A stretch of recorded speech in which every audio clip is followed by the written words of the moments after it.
Olá, galerinha do Estudo em Casa, Itabaianinha. E aí, como é que vocês estão? Espero que vocês estejam bem, se cuidando, se protegendo, assistindo todas as aulas de geografia, viu, galera? Então, hoje, nossa aula será um pouquinho diferente, certo?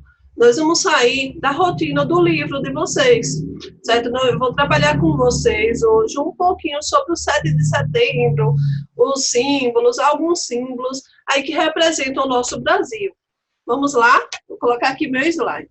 Então, na aula de hoje, especificamente, eu não vou pedir a vocês que peguem o livro, né, que peguem o caderno, as anotações. Então, especificamente, vamos trabalhar somente o slide, certo? Então, um pouquinho de 7 de setembro.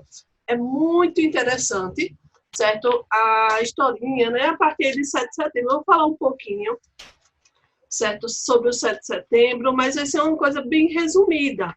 Não vai ser, porque a história é bem ampla, né? Mas são conteúdos que vocês estudam no dia a dia, né, da escola. Os professores de história trabalham muito bem esse conteúdo. Vamos lá, 7 de setembro. Então, falar de independência, né? Eu gosto sempre de comparar independência com dependência. Então, vamos lá. Mas, professor, o que é isso, assim? Então, dependência. Quando nós somos dependentes de algo, de alguém. Por exemplo, vocês, garotos, jovens, são dependentes dos pais de vocês, não é isso? Mas quando vocês estudam, quando vocês conseguem um emprego, e aí vocês acabam sendo o quê? Independente.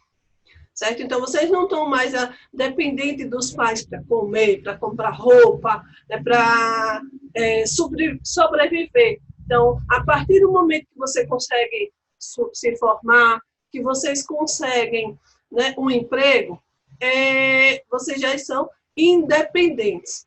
Então, essa comparação de dependência e independência. Dependência é quando você está dependendo de alguém. Independência é quando você já não depende mais de ninguém, então você já consegue sobreviver por conta própria. Então, falar de Brasil, dependência e independência. Então, Brasil, dependente de quem? Lá de Portugal. E aí, no dia 7 de setembro do Brasil, né, daí acaba tendo aí a sua independência. Mas eu vou falar um pouquinho bem resumido a partir de agora. Então, o dia do fico. Dia 9 de janeiro de 1922, né, Dom Pedro recebeu uma carta das Cortes de Lisboa que exigia seu retorno para Portugal. Então, a presença de Dom Pedro no Brasil impedia os projetos dos portugueses. As pessoas que apoiavam o Partido Brasileiro organizaram um manifesto pedindo ao príncipe que ficasse no Brasil.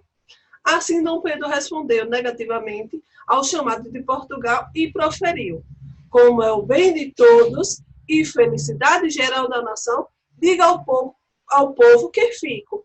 Então, as Cortes de Lisboa exigiam o retorno de Dom Pedro, né? E aí ele, né, toda uma manifestação acontece, né? Então toda essa questão, as pessoas que apoiavam o Partido Brasileiro acabaram organizando esse manifesto pedindo ao príncipe que ele ficasse no Brasil.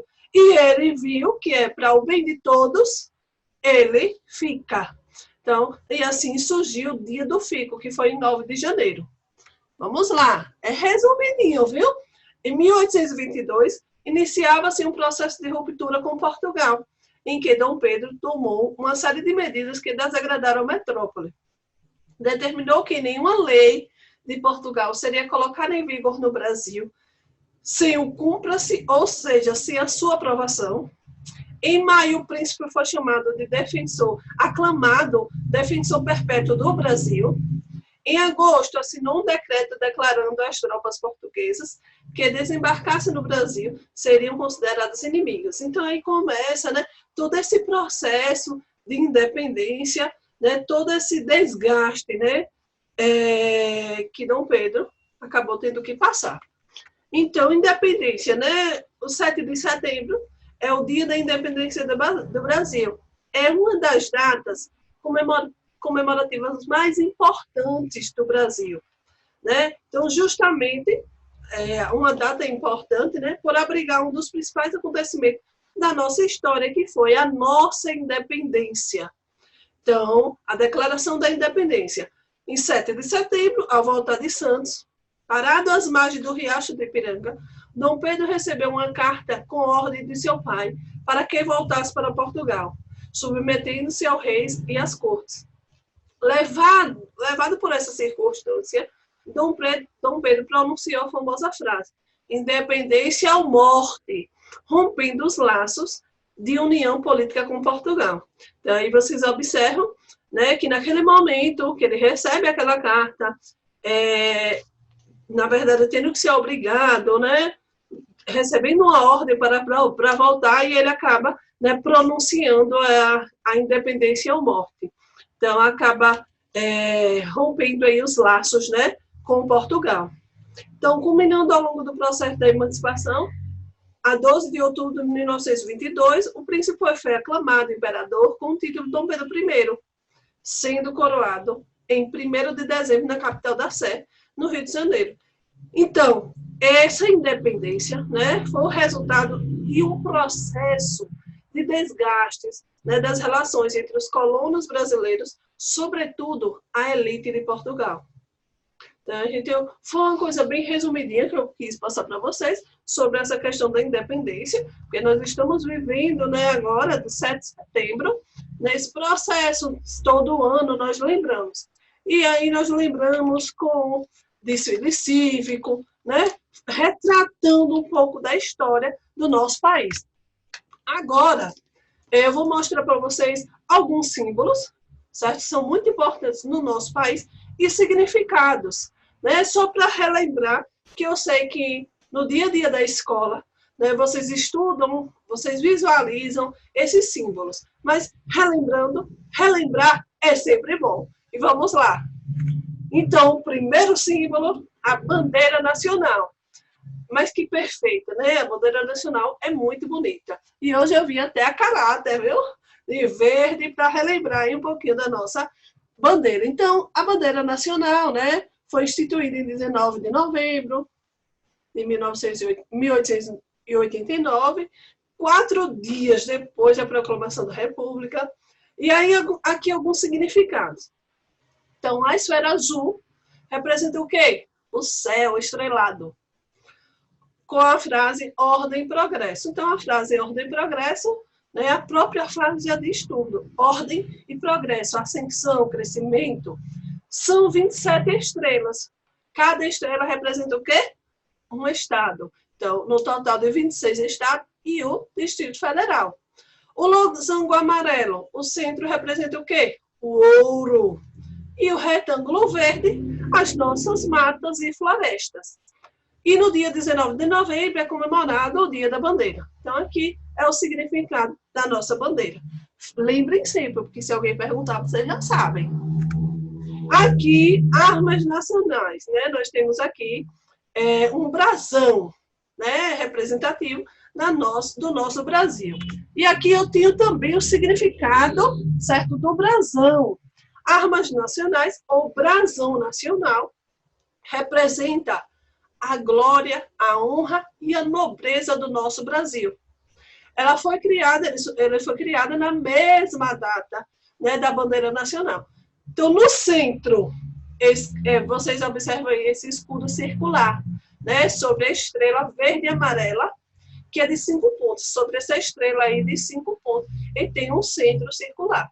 O Cruzeiro do Sul está no centro, sobre a espada. Observe que tem também uma espada, né? O ramo de café está na parte direita. Então, na parte direita aqui, você vê um ramo de café. E à esquerda, o quê?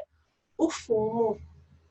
Uma faixa sobre a parte do punho. No punho da espada existe uma frase. Qual é a frase? República Federativa do Brasil.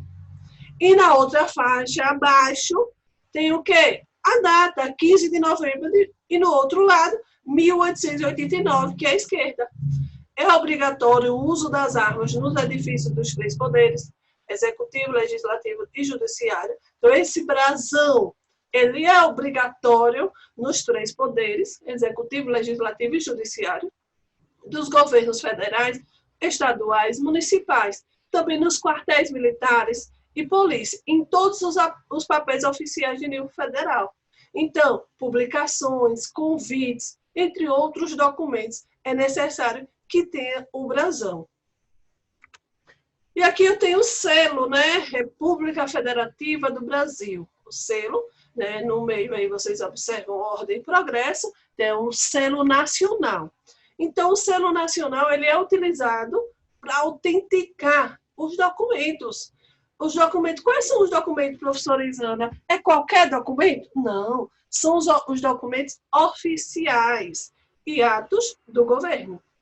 É usado também para autenticar diplomas, certificados, emitidos pelas unidades de ensino reconhecidas. É constituído por uma esfera de estrelas, semelhante da bandeira, apresentando a inscrição à República Federativa do Brasil. E vocês observam que ela tem até uma representatividade da nossa bandeira. Observa as estrelas, a ordem e progresso. Então, o selo é basicamente o resumo, né, da bandeira. Então, o selo também é muito utilizado, né, em órgãos federais e do governo. E aqui nós temos o hino, né? O hino, costumamos cantar o hino, né, na escola, e principalmente no mês de 7 de setembro, as escolas colocam seus alunos nos pátios para cantar. É muito importante saber, né, cantar o hino, se posicionar, né, no momento de cantar o hino. Porque tem pessoas que não ligam, que nada, não é muito importante, não, é enjoado, isso e aquilo, mas é muito importante o hino nacional. E aí vamos lá. Então, o hino foi composto por Joaquim Osório Duque de Estrada, a música de Francisco Manuel da Silva, tornou-se oficial no dia 1º de setembro de 1971, através da lei 5.700. Então, o hino, como eu já falei para vocês, é muito importante. E para cantar o hino, existem algumas regras, né, que devem ser seguidas. Por quê, professora? Porque é sinônimo de respeito. Né? Então, nós estamos respeitando a bandeira nacional, o presidente da República, nós estamos respeitando os brasileiros. Então, quando nós cantamos o hino, geralmente utilizamos a bandeira, né, do Brasil, e aí nós só se posicionamos, né, a postura corretinha, os pés juntinhos, a mão no peito, né, aí nós pegamos a mão direita, colocamos no peito esquerdo, posicionamento, postura de respeito. E quando nós vamos cantar o hino, nós devemos fazer o quê? A bandeira está posicionada na nossa frente, nós devemos ficar na posição, sempre olhando para a bandeira. Bota a mão no peito, posicionamento de respeito, e aí, olhando sempre para a bandeira. Se a bandeira estiver do lado, você vai ficar de lado, né? Olhando para a bandeira. Certo? Então, posteamento da bandeira nacional em determinadas situações. Entre elas, solenidades, eventos oficiais do governo, eventos esportivos e culturais nas escolas. Vou colocar um exemplo. Se vocês, por exemplo, vocês vão para uma formatura, que é uma solenidade muito formal, né? E aí tem um monte de alunos lá se formando e tal, e aí começa, tem um momento lá do hino. Todo mundo se posiciona certinho, com postura, mão no peito, com respeito. Tá, pronto. Todo mundo se posicionou. Terminou o hino, não batam palma. Certo? Terminou o hino, é silêncio. Sentou. Geralmente, nós estamos sentados. Quando é na hora do hino, nós levantamos, se posicionamos. Terminou o hino, não pode estar batendo palma. Certo? Porque o hino é o quê? Respeito, né? Nós temos ali a bandeira nacional, então, posição de respeito e cantou, sentou, acabou. Não precisa algazar, gritar, bater palma, não precisa, certo? Cantou, sentou. Então, é falta até de ética, de educação, bater palma e gritar, né? Você pode bater palma e gritar quando você está no campo de futebol. Então, no campo de futebol, o evento pode, é liberado bater palma, gritar, cantar, porque você está num evento, um evento ali esportivo, mais aberto. Certo? E aqui eu trouxe também, né, a bandeira do nosso estado, que eu achei muito importante, né, que vocês conheçam, que vocês lembrem, né, da bandeira do nosso estado. Então, nós temos aqui a bandeira de Sergipe, representa a integração do estado, né, ao Brasil. As estrelas, essas 5 estrelas, representam os rios, né, as foz do rio existentes no nosso território, Rio São Francisco, Rio Jabaratuba, Rio Sergipe, Rio Vaza Barris e Rio Real. O retângulo com 4 listas, cores verde e amarela, alternando, tendo o verde na parte superior e sobre os 2 lados do ângulo reto superior da esquerda, um retângulo em fundo azul claro de cobalto, em dimensão proporcional ao retângulo total, com 5 estrelas brancas e 5 raios para cada uma, tauxiadas em ângulo de retângulo azul, no lugar geométrico do cruzamento de 2 linhas diagonais. Então, aqui é a nossa bandeira, né, a representação das 5 estrelas dos rios, e o verde são as nossas matas, e o amarelo são as riquezas, a ascensão econômica, né, para o nosso estado. Então, nossa aula vai ficando por aqui. Eu espero que vocês tenham gostado, que vocês tenham relembrado um pouquinho desse conteúdo, como eu disse a vocês, uma forma resumida para lembrar, porque é um evento muito importante. E na nossa cidade, né, todo ano nós comemoramos, sim, o 7 de setembro, de formas de respeito, né, nas escolas, cantamos o hino, tem várias representações, e também tem aqueles desfiles cívicos, né, de diversas escolas que saem fazendo a representação, né, do 7 de setembro. E aí também tem o hasteamento, descerramento da bandeira, que é muito importante, e eu acredito que muitos de vocês já participaram. Eu mesma acho muito lindo esses eventos, quando é referente ao 7 de setembro, aquela banda tocando, é perfeito, né? Muito emocionante. Então, vamos ficando por aqui. Espero que vocês tenham gostado e tem uma atividade na descrição do vídeo. Fiquem em casa, fiquem com Deus.